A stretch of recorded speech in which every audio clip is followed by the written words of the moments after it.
Torej, še enkrat lepo pozdravljeni na Zavrhu, kajti danes imamo dejansko poseben dogodek, ki nas je pravzaprav presenetil, istočasno pa tudi razveselil.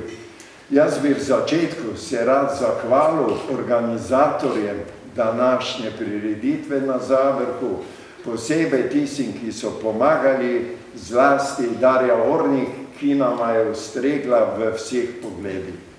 Torej, začnimo, Andraž. Jaz sem prepričan, glede na to, kar si ustvaril, da si ti najbrž najmlajši pisec zgodovinskega nagrajenega romana v slovenskem prostoru. Morda bo kdo iz založbe kasneje dal drugačno informacijo, samo za nas in za mene zagotovo to si. Morda je zdaj prav v začetku, če dovoliš, da povem, kako pravzaprav je prišlo do nastajanja in prebiranja tvojega romana. Gospod Dušan Hedl, glavni urednik založbe pri Kulturnem centru Maribor, me je poklical, pridi k meni v založbo, imamo nekaj nenavadnega. En mlad pubec ali fant, veš, tako pri nas govorimo, je napisal neki roman in pomisli na anonimnem natečaju je bil celo izbran in nagrajen. Dirkal sem na založbo, dobim še print, knjige seveda ni bilo, nesem domov in to berem celo noč. Glejte, trdno sem bil prepričan, da tega ni napisal 14 oziroma 15-letni mladenič. Po moji logiki pa sem učil v šoli, poznam marsikoga, ki je kar napisal, vendar tega nismo verjeli. In šele, ko sem kasneje dal tudi ta print kolegu zgodovinarju dr. Tošu v recenzijo, je rekel, čuj, pa morda pa je res to on napisal.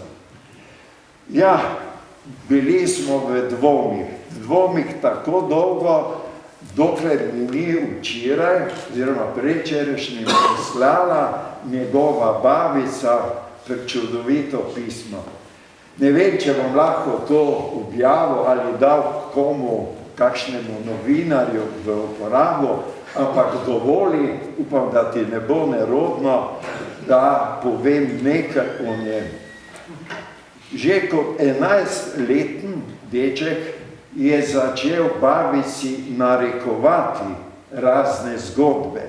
On je napisal tudi že igro, ki jo je potem babica poslala naprej, da bi jo zaigrali. Potem točno ne vemo, kaj se je zgodilo z to njegovo zgodbo. Vemo pa, da so se ohranile njegove pesmi. Babica mi pravi, da kar 7 zvezkov je, ker je ročno pisal pesmi, predvsem, seveda zdaj še jih ne poznamo, z domoljubno vsebino. Torej, bil je tudi pesnik. Kar pa bomo kasneje tudi lahko sami ugotovili, po duši je glasbenik. Mislim, da se njegova babica, ki ga spremlja od rojstva dalje, ki je njegov največji oboževalec, tudi kritik, če je potrebno, ugotavlja, da gre res za izjemnega fanta. Jaz ga kar poimenujem čudežen deček. Tudi zaradi tega, ker je on se pridružil godbi napihala, ali kot mi rečemo, pleh muzike v Medvogah in tam še vedno igra. Dalje, on je tudi tisti, ki je ugotovil, da je usahnil pevski zbor Jakoba Aljaža. Vzel je kolo ali peš, hodil od enega pevca do drugega, jih nagovoril, vrnite se, mi bomo zopet nekaj skupaj zapeli, predvsem domoljubne pesmi. Prosim, predstavljam vam njihovega zborovodja. To je Barče Kaljač.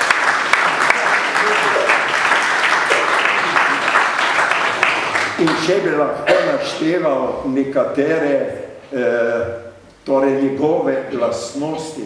Veste, in zdaj vedno bolj razumem, zakaj je on napisal zgodbo o majstru z naslovom Junak. Kaj ti začutil je, da v nekem smislu mu je podobno, kar pomeni, majster je v sebi združeval, kar večkrat radi poudarimo, torej vsaj 3 talente, ki jih ima še tudi kakšnega več. To se pravi, bil je vojak, bil je pesnik, bil je kulturnik, najpomembneje pa to, da je bil domoljub, pokončni Slovenec, kar ti tudi zelo rad poudariš. In še nekaj, ker je tu nekaj pedagogov in takih, ki imamo vnuke v šolah, je pomembno, kar mi je babica napisala. Namreč, da je imel veliko srečo, ko je prišel v 1. razred, da ga niso zatolkli. Kaj to pomeni? Da so pravočasno spoznali njegove talente in so ga usmerjali in mu omogočili, da je on v vseh svojih teh talentih lahko izražal, torej to svojo kvaliteto.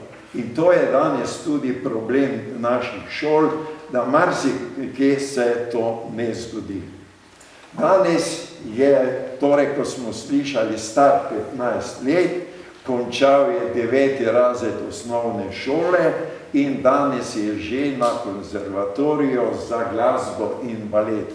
Torej, po duši glasbenik in mi vemo, da še potem k temu sledi marsikaj drugega. Toliko k temu, da zdaj, preden se lotimo romana, ugotovimo, kdo je in da lahko verjamemo, res verjamemo, da je ta roman napisal prav on. Glej, zdaj pa seveda je že tisto standardno vprašanje, zakaj, kje si dobil idejo, zakaj si se odločil, da napišeš roman o majstru. Ali so te v šoli tako prepričali o pomenu majstra, ali si ti, ne vem, našel informacije, kje druge, res, kako si se odločil in zakaj. Zdaj si pa ti na vrsti. Torej, en lep pozdrav vsem, hvala, da ste se udeležili tega dogodka. Jaz bom povedal takole, izhajam iz domoljubne družine iz Medvod. Osnovno šolo sem obiskoval v Preski, torej zdaj sem dijak konzervatorija za glasbo in balet Ljubljana. Torej, to gradivo, ta navdih za generala Majstra je seveda prišel iz domačega okolja, to je jasno in to je pomembno, da se to pove. Kot je povedal gospod Arih, družina me podpira, kolege me podpirajo, gospod Arih, vi me podpirate. Seveda z obema. To je to. In to je to, kar potrebujem za to, da sem lahko ustvaril tako knjigo. Torej, našel sem na polici, doma, zadaj za omarami, strašljivi temni knjižnici, knjigo z naslovom Zgodovina Slovencev. In ta knjiga mi je ponudila zakladnico nekih virov, takih in drugačnih, ki so pričali torej v naši nacionalni zgodovini. Začeli bomo seveda pri Norveškem kraljestvu, Karantani, grofih celjskih in potem pridemo do nekega zmagoslavnega obdobja naše zgodovine, Majstrovih bojih in njegovih borcih, boj za severno mejo. Prosti, ti govoriš o veličastnem generalu Majstru. Zakaj si uporabil ta izraz? Ta izraz, ja, pogosto uporabljam, ravno zaradi tega general Majster je torej uspel nagovoriti neko maso domoljubnih ljudi, uspel nagovoriti slovenski narod, da se upre tej tiraniji, ki se je takrat dogajala in to je seveda uspelo, vsaj do neke mere. In to je neverjetno hrabro, pogumno, torej veličastno dejanje in zato mislim, da to tudi spada gospodu generalu Majstru in njegovim borcem in slovenskemu narodu nasploh, in to pritiče veličastno.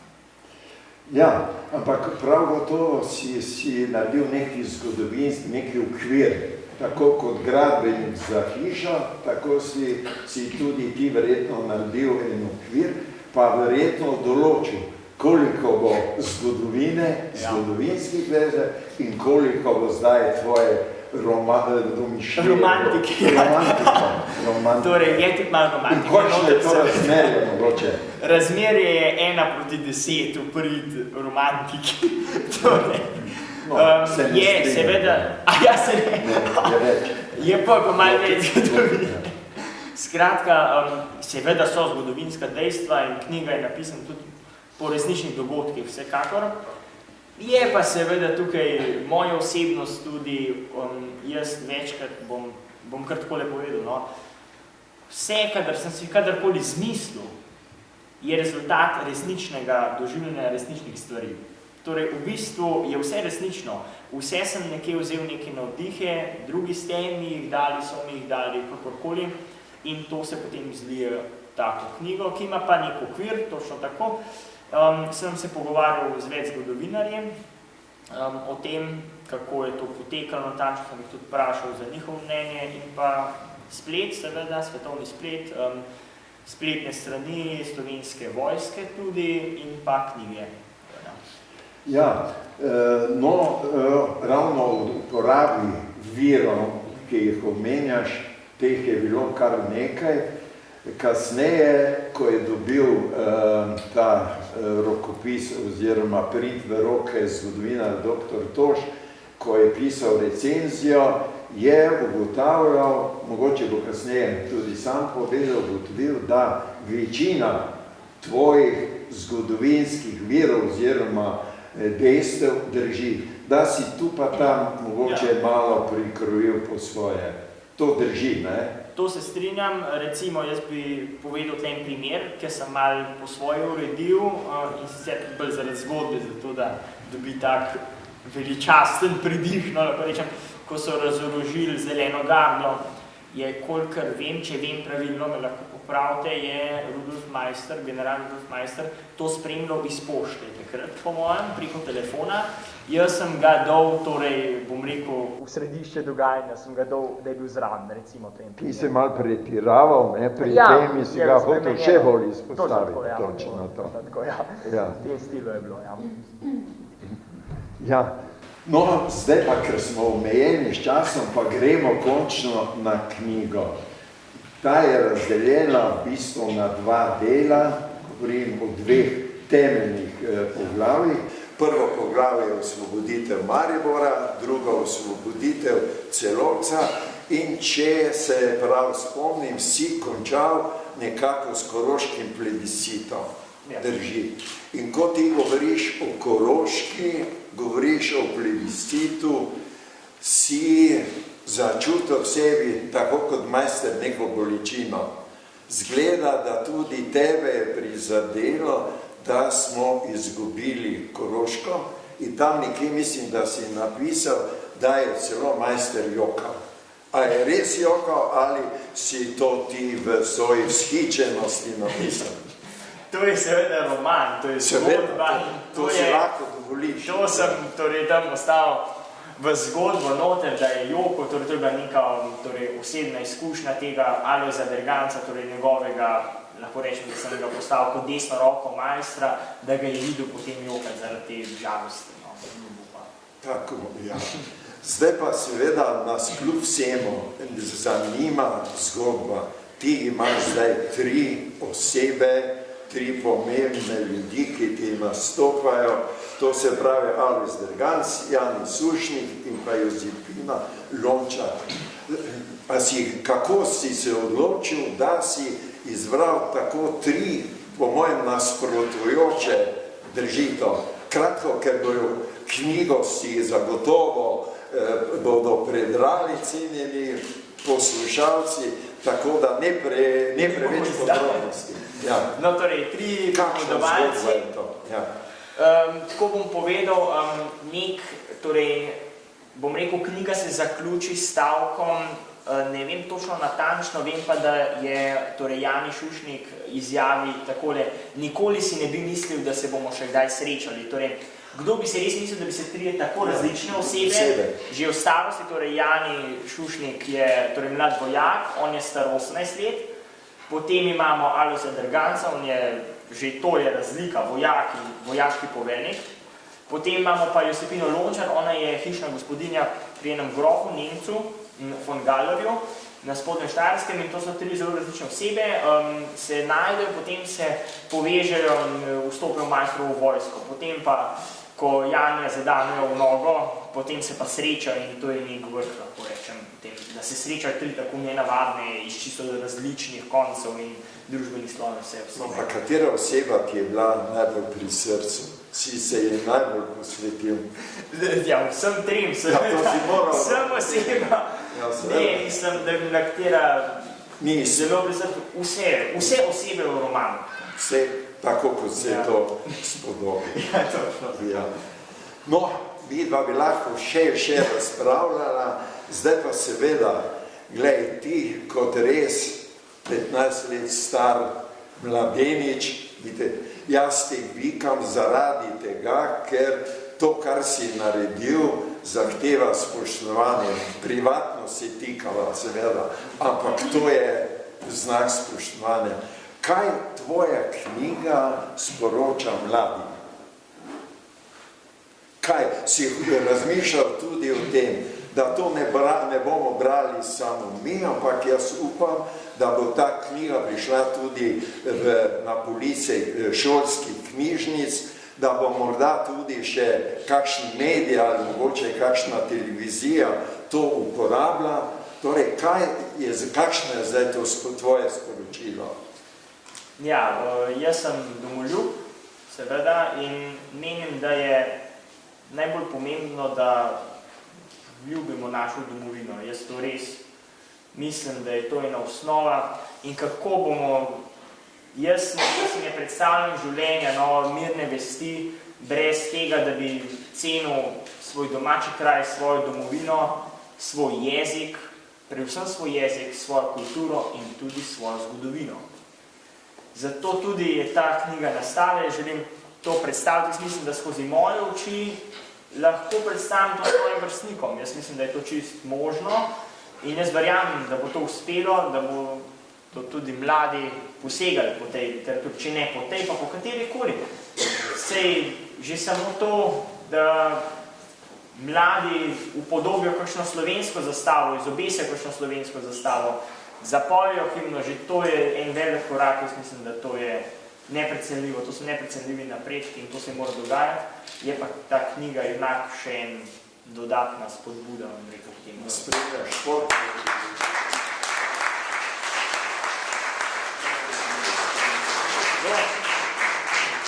Spremljaš športne prireditve. Seveda. Spremljaš. In tam domoljubje pride zagotovo do izraza, ne glede na prepričanje posamezno. In to bi rad ti dosegel, ko si mi danes rekel med Slovenci, da bi končno spoznali, da je domoljubje in odnos do domovine tisto, kar nas mora zbliževati, ne pa razdruževati.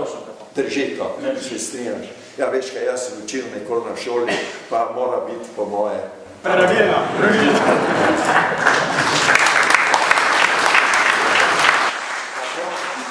Dragi obiskovalci Maistrove prireditve na Zavrhu, zahvaljujemo se zdaj vsem, ki so omogočili današnjo prireditev, založbi, ki ima tudi zraven knjige. Danes je, ko se reče, poseben popust, ker ne vem, ni davka, 20 € je knjiga, verjemite, da sodi tudi v domačo knjižnico. Zdaj pa dajem besedo, ali pa vsaj želim, da morda spregovori ali recenzent, dr. Marjan Toš, lahko pa tudi založnik, gospod Dušan Helj, morda kdo izmed vas. Gospod Dušan, boste kakšno rekli? Seveda, Andraževa knjiga je bila presenečenje, namreč mi vsako leto razpišemo razpis za novi roman na založbi. Razpis je anonimen in v komisiji Peter Dobaj, Gregor Lozar in pa moja malenkost smo izbrali ta tekst kot prvega lani decembra, mislim, da je bilo. In mi smo vsi pričakovali, jaz sem bil prepričan, da je pisec nekdo iz Maribora, mogoče celo generacijo starejši od mene. In seveda, ja, tako. In da bo pač nagrada, prva nagrada, denarna, tudi šla v roke v Mariboru. Super, smo se odločili, ne, seveda. In potem pa je nastala še ena manjša zagata, namreč avtorja nismo našli, ker razpis je anonimen in potem avtor se ni javil. Andreas očitno ni gledal mailov ali pa drugega naslova pa nismo imeli. Prosi, dopolni. Napisal je v svojem tem poročilu, da ko je zvedel, da je izbran, je stočil do stropa. Strop še stoji. Ni skočil. Ja, da se potem 3 tedne ni mogel javiti. Ja. No, vsekakor zgodba se odlično odvija, kot vidimo, ne? In smo pri založbi izredno zadovoljni, da smo to knjigo realizirali. Hvala, Andrej.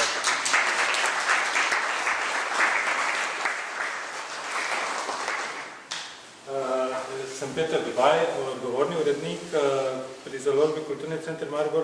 Jaz bi še posebej omenil pri tej knjigi in bi se zahvalil Vojaškemu muzeju Slovenije, ki je nam odstopil tole sliko generala Maistra, ki je naslikal gospod Jože Kramberger.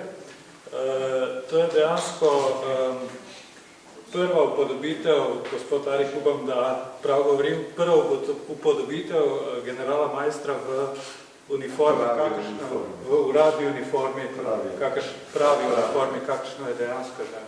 Vse tiste fotografije, ikonične fotografije, ki jih poznamo, ni bila dejanska njegova uniforma, tukaj pa smo z pomočjo Vojaškega muzeja Slovenije lahko uporabili tole sliko. Kam le čas beži, oj ta čas, kam neki beži od tistega obdobja, ko je bil general in pesnik Rudolf Maister še živ. Sodobnik Otona Župančiča, Dragutina Keteja, Ivana Cankarja, Rudolf Maister je v pesmi V svet zapisal tako. Ves svoj se mehki optimizem zbral, v lase zlata mu in demantov plev, v hermelin ga dragoceno del in takemu slovo v svet dal.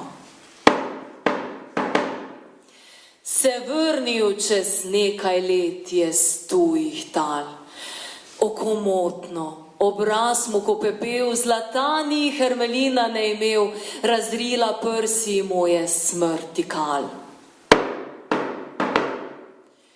Ubožec moj, ne pojdeš več v tuji svet, prešibek si, prenežen srčni cvet, saj te v gonobi še zla prevara. Naj pesimizem ide, bratec moj, zavil ga v srd bom in jeklen povoj, pa nedotaknjen, vrne se ne mara. Ni kar pesimizma, spoštovani, z optimizmom v svet.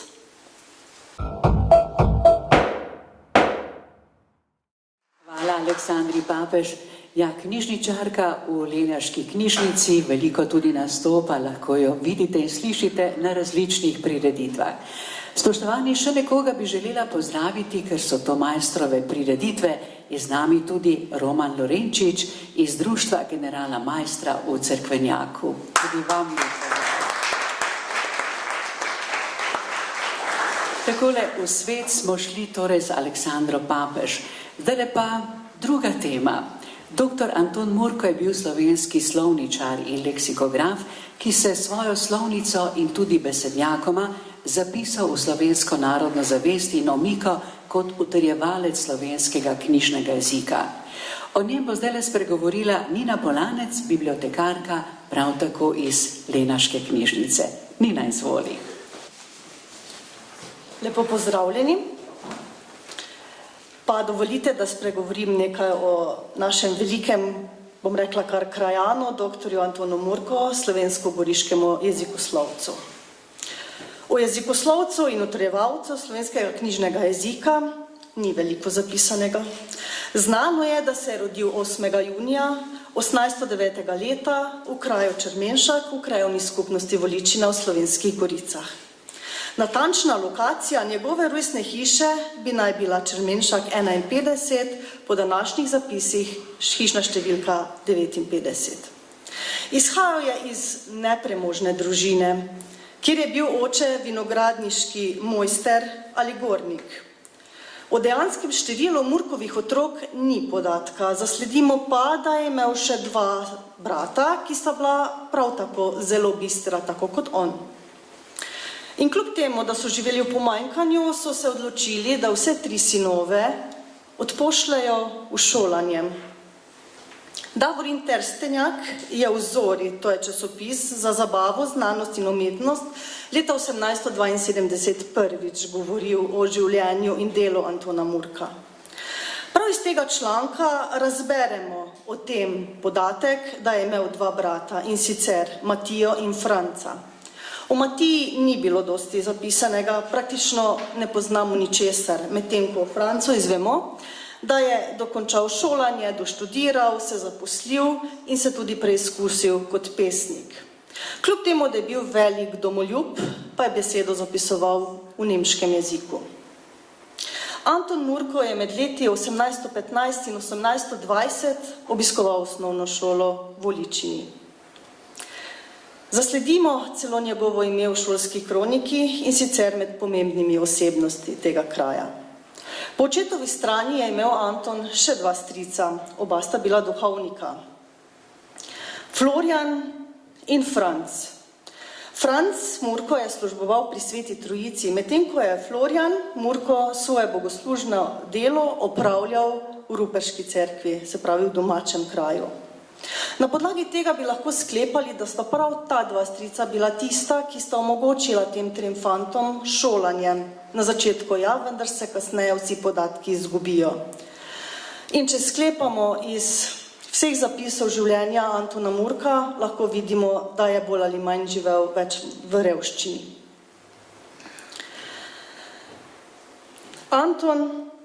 Antonov dobrotnik je kasneje postal duhovnik in kanonik Marko Glazer, ki je služil pri Svetem Petru v Mariboru, zdajšnjem Malečniku. In prav pri Glazerju se je srečal s škofom Antinom Martonom Slomškom, ki je že leta 1832 v svojem potopisu zapisal, da je srečal pomembnega jezikoslovca Antona Murka. Vse to nakazuje na to, da je ob izidu svojega prvega jezikoslovnega dela Murko dejansko že veljal za velikega poznavalca in je bil tudi cenjen med svojimi sorojaki. Med leti 1820 in 25 je obiskoval gimnazijo v Mariboru, natančneje na Koroški cesti 1, kjer je danes ob Alojzijevi cerkvi se nahaja škofijski arhiv. Njegova gimnazijska leta je podrobno proučeval dr. Jožef Pajek v letopisu Slovenske matice iz leta 1880. Opisuje ga kot pridnega, vendar kar precej živahnega otroka, ki je tako v gimnazijskih letih, kot tudi kasneje večkrat pri svojih nadrejenih naletel na kakršnokoli neodobravanje. Njegovo zunanjo podobo skorajda oriše, prikaže ga kot fanta z zlatorumenimi lasmi in ljubeznivega obraza z nekoliko sklonjeno držo. Ob zunanji podobi pa mu doda še preroško oznako, ki jo zapiše takole. Ubogi Murko, odložil si sedaj težki jarem samostanskega življenja, vendar pa bodeš izpolnjeval eno samostanskih obljub, rad ali nerad. Ubožen bodeš ostal. Ta oznaka je Murka spremljala skozi vse življenje. In prav to je bil pogoj za njegovo ustvarjanje, saj si je z delom služil svoj kruh. Študij je nadaljeval na liceju, mestni šoli med gimnazijo in univerzo v Gradcu. Vendar ga je zaradi pomanjkanja denarja kar kmalu opustil. Celo za nekaj časa se je odpravil med frančiškane, vendar je iz reda tudi kar kmalu izstopil in se raje preživljal tako, da je nabožnemu pisatelju Vidu Rižnarju prepisoval slovenske prevode evangelijev. Veliko teh bi naj celo sam prevedel.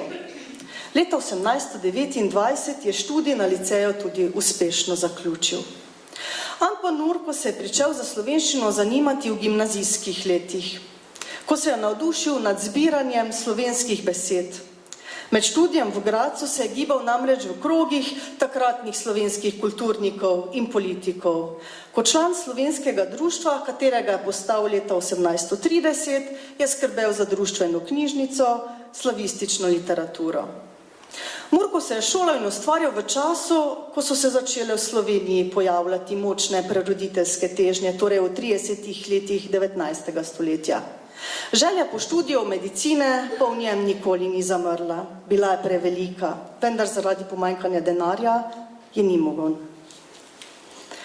Zaradi denarne stiske se je kaj kmalu odločil in sprejel ponudbo graškega knjigarnarja Grajnerja, da bi napisal nemško-slovenski in slovensko-nemški slovar, oba s kratko razlago slovnice, ki bi dejansko služila nemško govorečim ljudem. Sklenila sta pogodbo v višini 200 goldinarjev honorarja za obe knjigi, za vsak naslednji ponatis pa bi naj prejel še 100 goldinarjev. Z obljubljeno aro se je Murko odpravil na Dunaj, kjer se je vpisal na močno željeni študij medicine.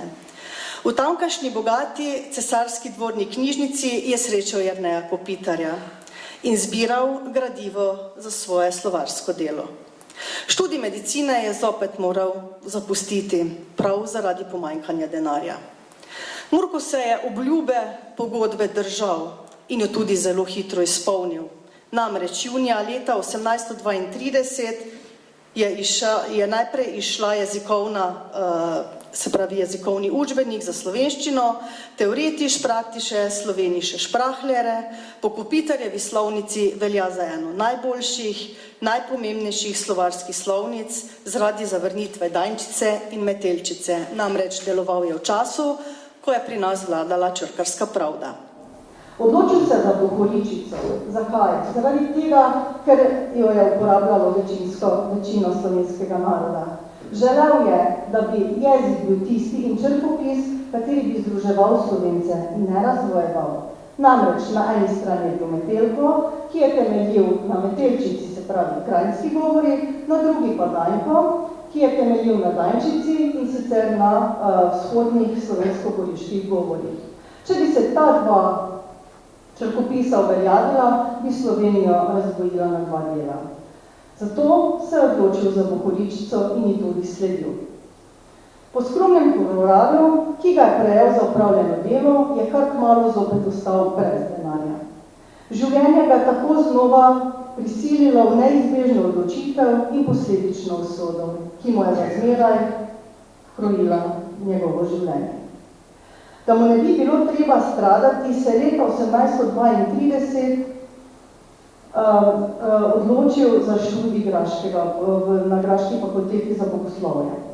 Zaradi vzornega študija in vedenja je že po 3 letih bil posvečen duhovnika. In sicer 26. julija 1835. leta.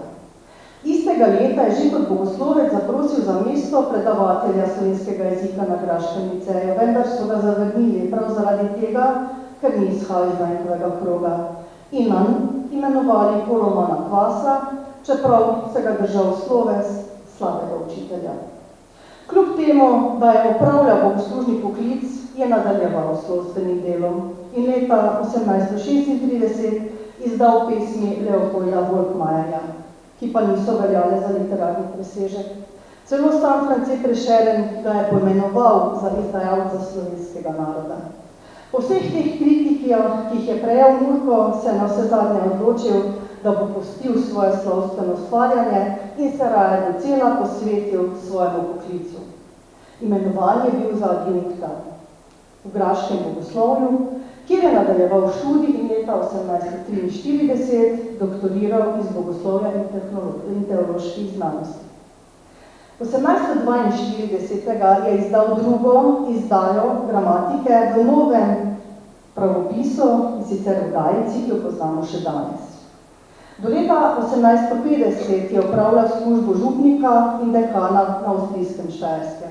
Kasneje je bil prestavljen v Zavrč, kjer je ostal vse 10 let. Veliko se je posvečal tamkajšnjim župljanom, saj jim je pomagal, ko je Drava velikokrat prestopila bregove, poplavila polja in tudi domove številnih vernikov. Za te svoje zasluge je prejel križec zlato korono. 1859 je zaradi preselitve levantinske škofije v Maribor škof Anton Martin Slomšek ustanavljal visoko bogoslovno šolo in zanj iskal predavatelje. V svoji škofiji je imel zgolj samo 4 doktorje bogoslovnih znanosti, med njimi tudi Antona Murka, ki ga pa ni povabil za predavatelje oziroma o tem ni nikjer zapisal. Kljub temu ga je Slomšek izredno cenil, spoštoval in ob izidu Murkove slovnice tudi zapisal zelo lep sestavek v celovškem časopisu Harinta. Vesela prikazen slovenskem slovstvi. Kar je potniku zve svetovalec na razpotji, to je prijateljem slovenskega slovstva, Murkov slovar in slovnica njegova. Ravno tega nam Slovencem treba je bilo. Tujec ne mora zdaj več služiti, da bi ne gleštali več pomočkov za učenje slovenskega jezika. Ni nam več treba pri kmetih in ovčarjih besede iskati. Pa tudi domačinom se je s tem lepa pomoč ponudila, da morajo svoj jezik pravilno dalje likati. Abecedarska vojna nam je uže vsem presedla. Zato nam je Murko še tem ljubši, ki nam z besedo in dejanjem kliče. Bratje, naprej po poti, po katerega so hodili naši pisatelji uže 300 let. Ne iščimo za svoj jezik novih besed, iščimo marveč narodu tečne duše hrane. S temi besedami je dejansko pokazal, kako velik je Murkov doprinos slovenskemu narodu in še tudi marsikdaj kasneje ga je povabil za razsodnika pri jezikovnih vprašanjih. 1. maja 1860 je škof Anton Martin Slomšek izdal latinsko pismo, s katerim je postavil dr. Antona Murka za nadžupnika pri Svetem Juriju v Hočah. Na novem delovnem mestu se je začel ukvarjati z zbiranjem raznoraznih podatkov, zapisoval jih je, podatkov, ki so bili vezani na sam kraj, izven kraja in tudi izven naših meja. Vse to je zapisal tako imenovano kroniko. S tem lahko poudarimo, da je Anton Murko veliko prispeval v zgodovino slovenskega knjižnega jezika, ne samo s svojim delom, ampak tudi z dejanji in sicer zbiranjem slovenskih besed in pomembnih dogodkov, ki jih je širil med ljudstvo ter s tem pripomogel o zaveščanju ljudi. Slovnico in slovarja pa je dosegel enotnost slovenskega jezika in naroda, za kar se je trudil. Torej so mu prizadevanja, s katerimi se je soočal v času nastajanja, vendarle uspela. V Hočah je vodil svoje vernike slabih 12 let.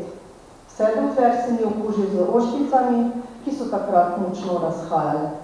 In nazadnje na Silvestrovo leta 1871 tudi umrl.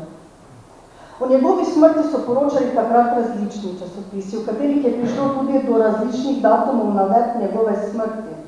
Tako lahko zasledimo v Zori z datumom 15.1.1872 pod rubriko Odel za slovstvo in umetnost kronološki zapis o njem, ki ga je spisal Davorin Testenjak. Navaja namreč, da nam je prvi dan leta 1872 zopet z enega učenega slovenskega pisatelja, dr. Antona Murka. Medtem ko slovenski narod prvi številki, ki je šla v četrtek 4. januarja 72. leta, navaja, da je umrl v nedeljo, torej na zadnjega leta dan in je bil že v sredo 3. 1. 1872 pokopan.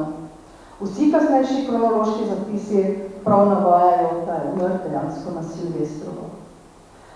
Iz tega lahko sklepamo, da Trstenjak pa ni imel prave in natančne informacije o času preminulega. S tem se je zaključila življenjska pot profesorja dr. Antona Jožefa Murka, rojaka iz Štrumenšaka, ki ga domačini nekako niso spoznali, so mu pa zato spoštovanje in naklonjenost namenili leta 1999 s postavitvijo spomenika pred cerkvijo v Goličini, ki je delo kiparja Darka Golje. Prav tako so mu njegovi dvorani v Hočah, kjer je pokopan, postavili lep nagrobnik in ga pred točno 100 leti tudi obnovili in prenovili. Na župništvu v Hočah so mu postavili tudi spominsko ploščo. Po njem poimenovali ulico, katoliško društvo ga uvrstili med pomembne in zaslužne krajane ter kulturne delavce. Leta 1999 pa pomagali tudi slavističnemu društvu Maribor pri organizaciji mednarodnega simpozija o življenju in delu Antona Murka.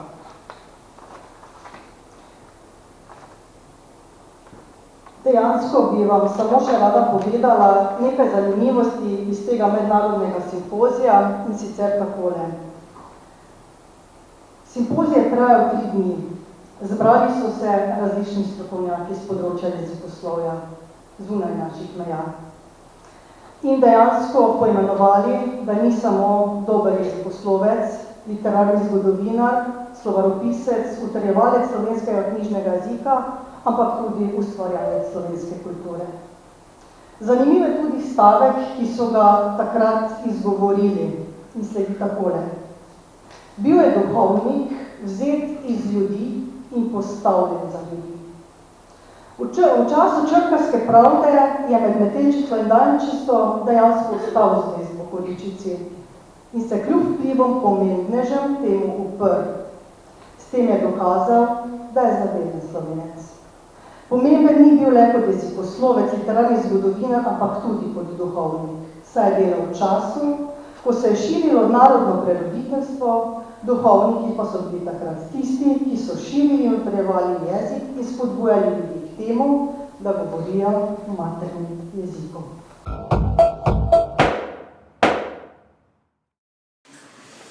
Spoštovane gospe, spoštovani gospodje, visoki gostje, spoštovani sokrajani, sokrajanke, lepo vas pozdravljam v imenu občine. Najprej se seveda želim zahvaliti vsem, ki ste letošnje majstrove prireditve na Zavrhu soustvarjali, tudi vsem tistim, ki ste predstavili svoje referate, nastopajočim. Sam že kar vrsto let hodim na te prireditve v Zavrh in z gotovostjo lahko rečem, da tako zanimivega ali pa posebnega prispevka, kot smo bili priča nocoj, z tem našim mladim avtorjem, verjetno na Zavrhu še nismo imeli. Tudi sam sem, ko sem zunaj se rokoval z njim, sem bil nekako malo tak, zdaj upam reči, ker je to tudi Aleš Arih povedal, bil v dvomih, če je res avtor tega romana. Ampak tukaj na odru je pa nas, mislim, da kar vsaj mene, no, če ne že vseh, z tem svojim pravzaprav otroškim obnašanjem, primernim svojim letom, pa z izredno zrelim razmišljanjem in govorom seveda prepričal, da temu res je tako in iskrene čestitke. Verjamem, da te to domoljubje ne mine in da boš znal to domoljubje razširiti tudi med svoje vrstnike, pa tudi med starejše, vse tega nam pravzaprav vse manjka. No, dovolite, da ob tej priložnosti, ob teh letošnjih majstrovih prireditvah preberem nekaj misli o majstru. General Majster je na taboru v Sinči vasi na današnjem avstrijskem Koroškem poleti leta 1919 kot pooblaščenec deželne vlade za Slovenijo dejal takole. Mi smo Slovenci, ki živimo pod Božjim soncem. Moramo in hočemo postaviti take domovinske mejnike, da nas ne bodo naši potomci preklinjali, temveč, da bodo nas in naše delo blagoslavljali. Mogoče se komu zdijo majstrove besede arhaične ali preživete. Prepričan sem, da to ne drži in da imajo vedno globlji pomen. Besede imajo moč, saj jim sledijo dejanja.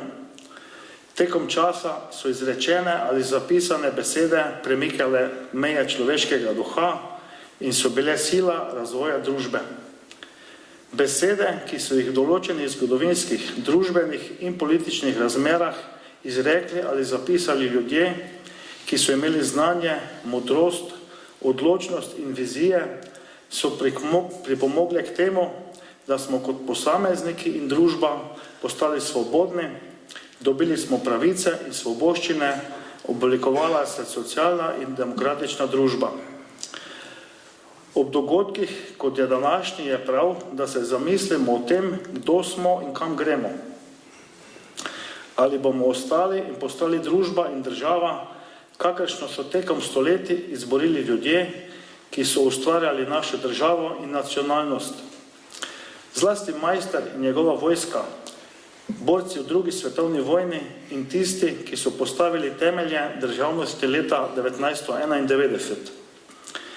Danes smo na razpotju, lahko se odločimo, ali bomo družba in država strpnosti, odprtosti, enakih možnosti, socialne, politične in gospodarske stabilnosti. Ne le kot skupnost, tudi kot posamezniki imamo moč in vpliv, da si svojo strpno besedo, občutkom za sočloveka, odprtostjo, sodelovanjem, povezovanjem prispevamo k boljši družbi. Nesovražni govor, prijazna beseda, spoštovanje, dostojanstvo in kultura dialoga naj bodo naše vodilo. Sedaj so potrebne vrednote iz Maistrovih časov, odločnost, svobodnomiselnost, razum in strpne besede, ki jim bodo sledile modre odločitve in dejanja tistih, ki imajo moč in oblast. Predvsem pa naj bistvo odločitev in dejanj postane skrb za kvaliteto življenja, za sočloveka, za mir, blaginjo in razvoj. Živimo in delajmo v smislu daljnosežnih besed generala Maistra iz leta 1919, da nas ne bodo naši potomci preklinjali, temveč, da bodo nas in naše delo blagoslavljali. Želim vam prijetno počutje danes tukaj v Zavrhu. Hvala lepa. Hvala, gospod podžupan. Ja, za Maistra vemo, da je bil vojak, da je bil politik in tudi to, da je bil pesnik. Izdal je 2 pesniški zbirki, Poezije in Kitica mojih. In tej občuteni liriki, ki opisuje lepote slovenskih goric, se pridružujejo tudi zavedne, lahko jim rečemo tudi narodno-buditeljske pesmi. In zdaj le bomo slišali znova Aleksandro Papež. In to s pesmijo, ki morda ni tako zelo znana. Ima pa naslov Pomlad. Aleksandra.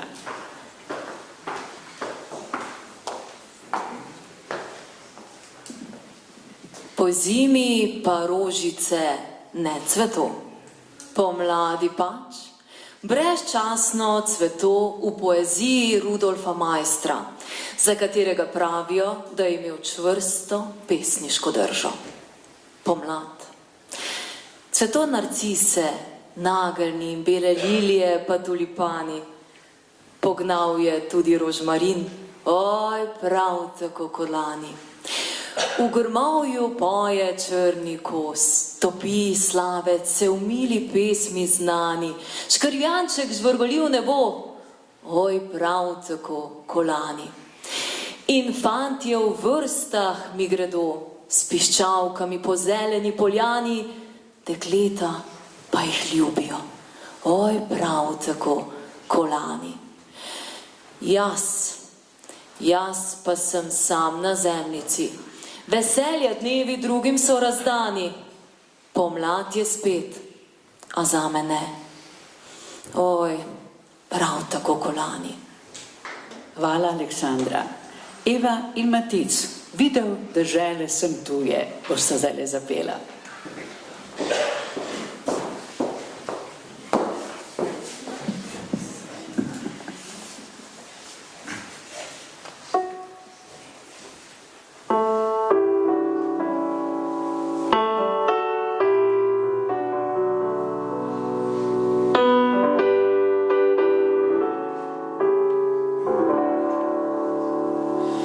Videl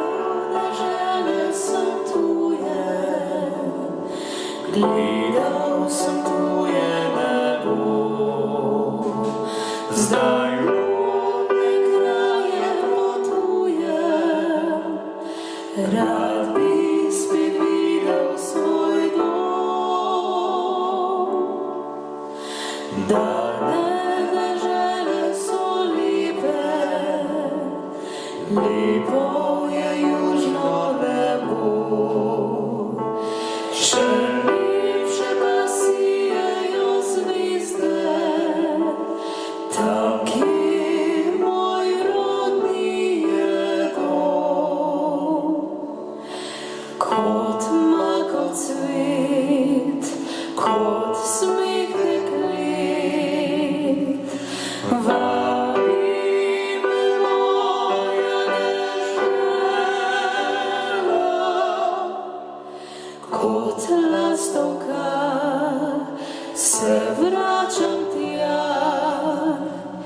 kjer sem nekoč bil doma.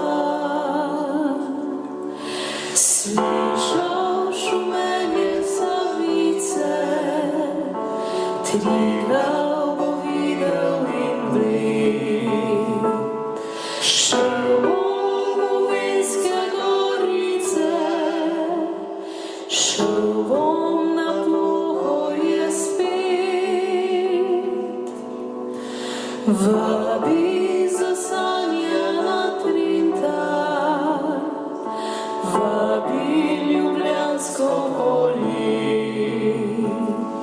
vabi me sončna Dolenjska, kjer stare lipe šumi.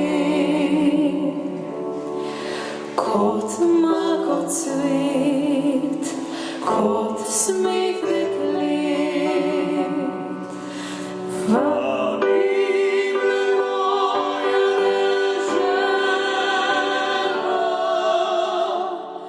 Kot lastovka se vračam tja, kjer sem nekoč bil doma. Kot lastovka se vračam tja, kjer sem nekoč bil doma.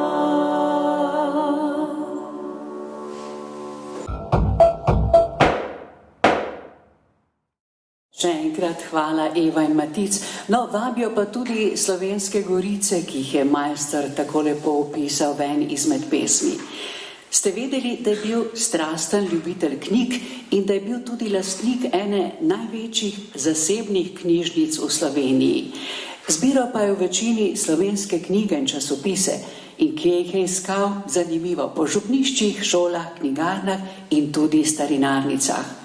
In gotovo bi bil danes ponosen na Andražev roman, ki dokazuje, da se mladi še kako zavedajo pomena svobode in ljubezni do domovine. Sicer pa, kot smo že dejali, knjiga je tudi na voljo po 20 € in seveda jo lahko kupite. Spoštovani, majster je pravzaprav neizčrpen vir idej in seveda tudi zamisli. Zato se bomo na Zavrh še dolgo vračali. Nismo še povedali vsega. Zahvaljujem se vam, ker ste bili danes tukaj z nami na že 36 prireditvah. In glejte, kako hitro je minilo teh 36 let. Pa res se nam zdi, da imamo še kaj povedati.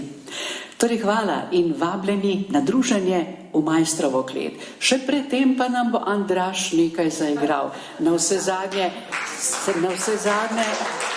je tudi učenec konzervatorija. No, tole smo čakali, takole potiho smo ves čas čakali, da bo Andraž nekaj zaigral. Pa pokaži tudi to svoje znanje. Izvoli. Jaz bom samo povedal, no, to je torej skladba, ki sem jo ustvaril približno pol leta. Naslov nosi Majstrovi boji 1918-1919, je ena skrajšana priredba.